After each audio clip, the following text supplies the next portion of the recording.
بسم اللہ الرحمن الرحیم۔ میری ماں نے غربت کی وجہ سے میری شادی کم عمری میں ہی کر دی، کیونکہ میرا باپ بہت سال پہلے دنیا سے چلا گیا تھا اور ماں نے بہت مشکل سے مجھے پالا تھا، اس لیے پہلے ہی رشتے پر مجھے گھر سے چلتا کر دیا۔ شادی کے بعد مجھے پتہ چلا کہ میرا شوہر میری ساس کا سگا بیٹا نہیں ہے، میری ساس نے اس کو اپنی بہن سے لے کر پالا تھا۔ پھر میری ساس کا بھی ایک بیٹا پیدا ہوا تھا اور میری سسر کی وفات ہو گئی، تو بچپن ہی سے گھر کا سارا خرچ میرا شوہر چلا رہا تھا۔ میرے شوہر کی آمدن اگرچہ زیادہ نہیں تھی، لیکن پھر بھی وہ میرا بہت خیال رکھتا تھا۔ جبکہ میرا دیور انتہا درجے کا آوارہ اور لوفر لڑکا تھا، لیکن پھر بھی اپنی ماں کی آنکھ کا تارا تھا، کیونکہ اس کا اپنا خون جو تھا۔ جبکہ میرا شوہر میری ساس کی نظر میں بس کمانے والی مشین تھا۔ پھر ایک دن میرا شوہر گھر سے کمانے گیا اور شام کو اس کی لاش گھر آئی۔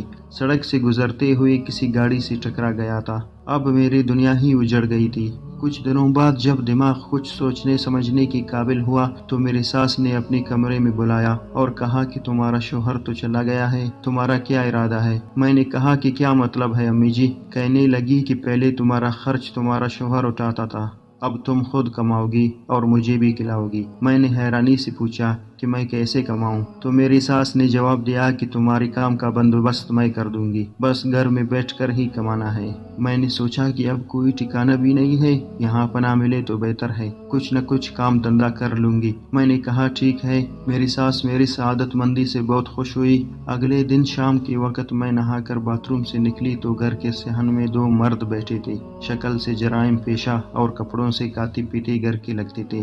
میری ساس ان کی خدمت کاری میں مصروف تھی، پھلوں اور جوس سے ان کے تواضع ہو رہی تھی۔ میں سوچ میں پڑ گئی کہ یہ کون اتنے اہم لوگ ہیں۔ میری ساس تو کسی کو مفت میں مری ہوئی مکھی نہ دے، لیکن یہ حیرانگی جلد ہی ختم ہو گئی۔ میری ساس میرے کمرے میں آئی اور کہنے لگی کہ جلدی سے تیار ہو جاؤ، آج تمہارے کام کا پہلا دن ہے۔ میں نے پوچھا کہ کیسا کام؟ مجھے تو کچھ پتا نہیں تھا۔ میری ساس مسکرا کر کہنے لگی کہ بہو تم بہت بولی ہو، یہ جو مرد باہر بیٹھے ہیں تم ان کے ساتھ جاؤ گی؟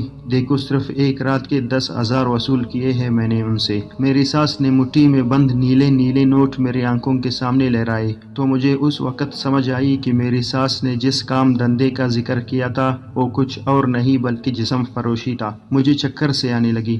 میں نے نفرت سے کہا کہ مجھے نہیں کرنا یہ گندا کام، میں بھوکی رہ لوں گی لیکن اپنا جسم فروخت نہیں کروں گی۔ میری ساس ایک دم طیش میں آ گئی اور مجھے بالوں سے پکڑ کر کہنے لگی کہ دیکھو لڑکی، یہاں رہنا ہے تو میری بات مانی ہی پڑے گی، ورنہ گھر سے نکال دوں گی اور باہر بھی سب لوگ تمہارا جسم ہی نوچیں گے۔ میں نے بہت احتجاج کیا لیکن میری ساس نے دونوں مردوں کی مدد سے مجھے کھینچ کر گھر سے نکالا اور کار میں ڈال دیا۔ ایک آدمی نے ڈرائیور سیٹ سنبھالی اور دوسرا مجھے بازو سے پکڑ کر پچھلی سیٹ پر بیٹھ گیا۔ کار منزل کی طرف چل پڑی۔ میں مسلسل اپنی قسمت پر رو رہی تھی۔ مجھے اپنا شوہر یاد آ رہا تھا۔ اس نے غریب ہونے کے باوجود مجھے عزت اور زندگی کی چھوٹی چھوٹی سہولتیں دی۔ کار ایک رہائشی علاقے میں ایک بڑی بنگلے کی گیٹ پر رکی اور گیٹ کھلنے پر اندر داخل ہو گئے۔ وہ مجھے کار سے اتار کر دوسری منزل پر ایک کمرے میں لے گئے اور کہا کہ رات تک یہاں آرام کرو، فریج میں پانی اور کھانے پینے کی چیزیں موجود ہیں، اور ہاں کوئی چالاکی کرنے کی کوشش مت کرنا کیونکہ ہم نے تم کو کل صبح بحفاظت تمہاری ماں کے حوالے کرنا ہے۔ ہم رات کو تمہارے پاس آئیں گے اور اپنی ایک ایک پائی وصول کریں گے۔